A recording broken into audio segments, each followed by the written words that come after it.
Hello दोस्तों, नमस्कार। तो दोस्तों, आज हम बात करेंगे धनी एप्लीकेशन के बारे में। तो दोस्तों, हम सबको पता है कि धनी एक लोन एप्लीकेशन है जो लोन प्रोवाइड करती है। तो काफ़ी दिनों से धनी चर्चे में, धनी फ्रॉड कर रही है कस्टमर के साथ। और धनी जो है बिना कस्टमर का इन्फॉर्मेशन का बैलेंस डिटेक्ट कर लेती है। तो इस तरह का काफ़ी केसेस हमें ट्विटर पे, फेसबुक पे मिलेगा। और हम सब जानते हैं कि धनी एक लोन प्रोवाइडर कंपनी है, लेकिन पहले जो धनी है वो 5,000 का जो फ्रीडम कार्ड है, जिसके थ्रू आप धनी से कुछ पैसा उधार लेकर आप शॉपिंग कर सकते थे या फिर कुछ अपना काम है उसमें आप यूज़ कर सकते थे। तो धनी ने जब ये प्रोसेस स्टार्ट किया फ्रीडम कार्ड का, तो सबसे पहले वो देना स्टार्ट किया। इस बार की मैं बात करता हूँ, तो वो 5,000 रुपया देना स्टार्ट किया। 5,000 के बाद जब धनी को लगा कि काफ़ी अच्छा मेरा बिजनेस चल रहा है, काफ़ी लोग इसमें इंटरेस्टेड हैं, तो उन्होंने 5 से 10 बढ़ा के ये किया। तो काफ़ी चला भी हद तक, लेकिन धनी का कहीं ना कहीं गलती के कारण ही आज काफ़ी कस्टमर के साथ फ्रॉड भी हुआ है। तो अब जाके धनी जो और गिरता जा रहा है स्टॉक बाज़ार में, वो इस पोजीशन पे पहुंच गया है कि शायद धनी अब ना रहे, धनी बंद भी हो जाए, या फिर जो भारत सरकार है वो कहीं ना कहीं धनी के खिलाफ़ ही एक्शन ले, क्योंकि कहीं ना कहीं उसकी पॉलिसी भी गलत है, जो कस्टमर के साथ बिल्कुल गलत कर रही है। तो ये सब बात की बात है, ये आगे क्या होगा वो तो धनी जानी, नहीं तो फिर भारत सरकार क्या करती है या आरबीआई क्या करती है, ये उन पे डिपेंड है। तो धनी ने इस बार क्या किया है कस्टमर के साथ, इस बार फ्रॉड करने का नया तरीका क्या निकाला है धनी ने, कि अगर आप धनी का फ्रीडम कार्ड लिए हुए हो या फिर लिमिट लिए हुए, आपको 10,000, 15,000, 25,000, 50,000 का लिमिट है, तो पहले क्या था कि आप पर डे 10% निकाल सकते हो। लेकिन वहाँ भी धनी ने क्या किया हुआ था कि पर डे आप 10% तभी निकाल सकते हो जब आप रिचार्ज करोगे। फॉर एग्जांपल ऐसे समझने का है, अगर आपका 10,000 का लिमिट है वन फ्रीडम कार्ड में, तो 10,000 का लिमिट अगर है आपका, तो 10,000 का लिमिट में 666 रुपया पहले से रहेगा और 333 या 34 रुपया आपको रिचार्ज करना पड़ेगा। दोनों एक होके 1,000 हो जाएगा, तब जाके आप 1,000 निकाल सकते हो। तो हम कह सकते हैं कि धनी 10% भी नहीं देता था पहले, बट जितना हो सका भाई कस्टमर को काम था, कहीं ना कहीं लेके वो काम चलाया। बट अब धनी ने और एक गंदा खेल क्या खेला है, मैं इस बारे में आपसे बात करता हूँ। जो पहले अगर आपका 15,000 था, वो आप 500 का रिचार्ज करके, मैं पर डे की बात कर रहा हूँ, एक बार की नहीं बात कर रहा हूँ। कार्ड एक्टिवेशन का तो चार्ज लगता ही लगता है, धनी लेता ही लेता है। पर डे आपको सिर्फ पैसा निकालने के लिए, अगर 15,000 का लिमिट है तो 1,500 पर डे निकालने के लिए पहले आपको 500 का रिचार्ज कराओगे, फिर जाके आपको 1,000 एक्स्ट्रा यानी 1,500 रुपया निकलेगा। यानी कह के मानो कि 1,500 का, अगर 15,000 का आईडी है तो आप उसमें से मात्र डेली 1,000 रुपया ही निकालोगे। इस तरह का गंदा खेल था पहले धनी में, लेकिन उससे भी गंदा आज कर दिया गया। धनी ने अब जो नया अपडेट लाया उसमें किया क्या है धनी ने, ये मैं बोलूँगा नहीं बल्कि आप लोग को मैं खुद दिखाऊंगा। ये देखिए, मैं धनी ऐप खोल रहा हूँ, और इस तरह का जो घटिया खेल है वो धनी हमेशा से खेलता है कस्टमर के साथ। और शायद यही वजह है कि आज धनी का स्टॉक बाज़ार सबसे ज़्यादा नीचे गिर चुका है, और यही कारण है कि धनी अब और गिरता रहा है, और कस्टमर का जो उस पे विश्वास था वो भी उस विश्वास को तोड़ रहा है खुद ब खुद धनी वाला। तो देखिए, सबसे पहले हम यहाँ क्या करेंगे, लॉगिन करेंगे आईडी में। उसके बाद हम देखेंगे कि उसमें क्या दिखाता है। तो ये जो हम आईडी लॉगिन कर रहे हैं ये 10 वाला आईडी है, इसी के अनुसार आप समझ जाना कि 15 वाला आईडी में भी क्या होगा। ठीक है, मेरा तो ये 10 वाला ही लगा था, तो मैं 10 वाला ही आईडी आपको दिखाऊंगा। आप समझ जाना कि 15 वाला आईडी में फिर क्या प्रॉब्लम हुआ होगा। तो यहाँ मैं लॉगिन कर रहा हूँ और मेरा ये लॉगिन भी हो चुका है। तो आप देख सकते हो कि यहाँ मेरा 500 है अवेलेबल नाउ। आप समझने का चीज़ है, यहाँ मेरा 10 वाला आईडी है और यहाँ मेरा अवेलेबल नाउ 500 है। और ये 500 क्यों है मैं ये भी बताता हूँ। मैं अभी मॉर्निंग में ही रिचार्ज किया था, मुझे लगा कि शायद ये चूँकि आज से ही हुआ इसलिए मैंने आज ही बताना आप लोग को बेटर समझा। मुझे लगा शायद कुछ ऐसा हुआ होगा, क्योंकि मुझे अवेलेबल नाउ पे 182 रुपीज़ दिखा रहा था। मुझे लगा कि शायद मैं जब 300 कुछ रुपया का जो रिचार्ज होता है, 333 या फिर 335 का रिचार्ज होता है, मैं कर दूंगा तो मुझे पूरा 1,000 रुपये मिल जाएगा। लेकिन जैसे ही मैंने रिचार्ज किया मेरे को 500 बताया गया। फिर मैंने सोचा कि ये कैसे हुआ, क्यों हुआ, ये तो गलत है।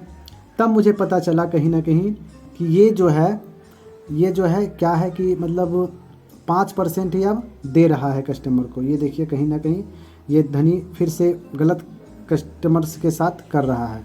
तो पहले क्या था कि भाई आप डेली 10% उठा सकते थे, वो भी कब, जब आप रिचार्ज करोगे तब। लेकिन अब क्या है कि रिचार्ज करने के बाद भी आप सिर्फ 5% ही उठा सकते हो। यानी कि ये धनी जो है कस्टमर के साथ कितनी बड़ी जालसाजी कर रहा है, ये आप खुद देख सकते हो। तो अब हम इसमें रिचार्ज कर दिए हैं 300 समथिंग का, तब जाके ये मेरे को 500 उठाने के लिए देगा। इसी तरह अगर आपका आईडी 15,000 वाला है तो आपको अवेलेबल नाउ पे दिखाएगा, रिचार्ज करने से पहले मात्र दिखाएगा 250 रुपया, 250 रुपये दिखाएगा। और आप 500 का रिचार्ज करोगे तब जाके आप 750 उठाओगे। यानी समझ लो कि अगर 15,000 का आईडी है तो आप उस 15,000 के आईडी से मात्र 750 उठाओगे, वो भी रिचार्ज करने के बाद। यानी 250 रुपया ही उठा पाओगे। तो आप ही समझ लो कि कोई बंदा जब लोन लेता है तो क्या वो डेली 250 रुपया लेने के लिए लोन ले रहा है, और उसके बाद इसको आप कार्ड का एक्टिवेशन का चार्ज भरो, फिर इसका आप डेली पेमेंट करो। यानी कि ऐसे समझ लो ये कितना बेवकूफ़ समझ रहा है कस्टमर को, और कितना बेवकूफ़ बना भी रहा है कि आप ऐसे समझो कि अगर किसी बंदे के पास 500 रुपया होता है डेली, तो फिर वो क्यों धनी से फ्रीडम कार्ड लेगा? समझ रहे हो ना? धनी से फिर क्यों फ्रीडम कार्ड लेगा? डेली 250 रुपया उठाने के लिए अपने पॉकेट से 500 भरेगा। तो ये कहीं ना कहीं धनी जो है कस्टमर के साथ गलत कर रहा है। और ये पैसा भी आप उठा नहीं सकते हो, या फिर आपको अगर स्कूल फीस देना है या फिर कुछ और चीज़ लानी है जो मार्केट से लानी है, जिसमें कि ऑनलाइन आप नहीं दे सकते हो, नहीं कर सकते हो, तो वहाँ पे भी ये पैसा आपका कहीं भी यूज नहीं आएगा। इस पैसे को सिर्फ आप शॉपिंग कर सकते हो, चाहे आप फ्लिपकार्ट से करो, अमेज़ोन से करो, या फिर धनी के स्टोर में जाके ये देखिए धनी का स्टोर है, ये वाला साइड वाला। तो आप धनी के स्टोर पे जाके कोई चीज़ सामान परचेज़ करो। तो हर तरफ से ये धनी गलत कर रहा है बिल्कुल कस्टमर के साथ। इसलिए दोस्तों मेरा मानना है कि धनी खुद अपनी पॉलिसी में फंसता जा रहा है। ये अपनी पॉलिसी जो बनाया था उसके अकॉर्डिंग ये खुद खरा नहीं हो रहा है।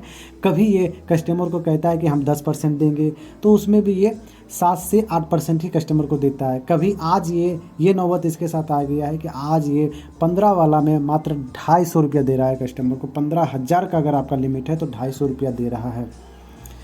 फिर आप ये समझिए कि अगर आप इसमें बैंक अटैच कर देते हो अपना, तो ये क्या होगा, कार्ड जो एक्टिवेट किए हुआ उसका चार्ज आपको कटता रहेगा। धनी वाला हमेशा आपको, एक बार अगर आप देरी करोगे पेमेंट करने में तो धनी वाला हमेशा फ़ोन करके आपको परेशान करेगा। तो सबसे पहले बात तो मैं ये कहूँगा दोस्तों कि अगर आप लोन लेना चाहते हो तो सबसे पहला चीज़ मैं कहूँगा कि किसी भी ऑनलाइन थर्ड पार्टी एप्लीकेशन से जो विदाउट RBI रजिस्ट्रेशन हो उससे आप लोन ना लो। दूसरी बात मैं ये कहना चाहूँगा कि आप कहोगे कि धनी तो भाई RBI रजिस्टर्ड है, बिल्कुल RBI रजिस्टर्ड है धनी, लेकिन धनी का जो मंशा है वो RBI ने पहले नहीं भापा था कि वो ये इस तरह से कस्टमर के साथ मिसबिहेव करेगा।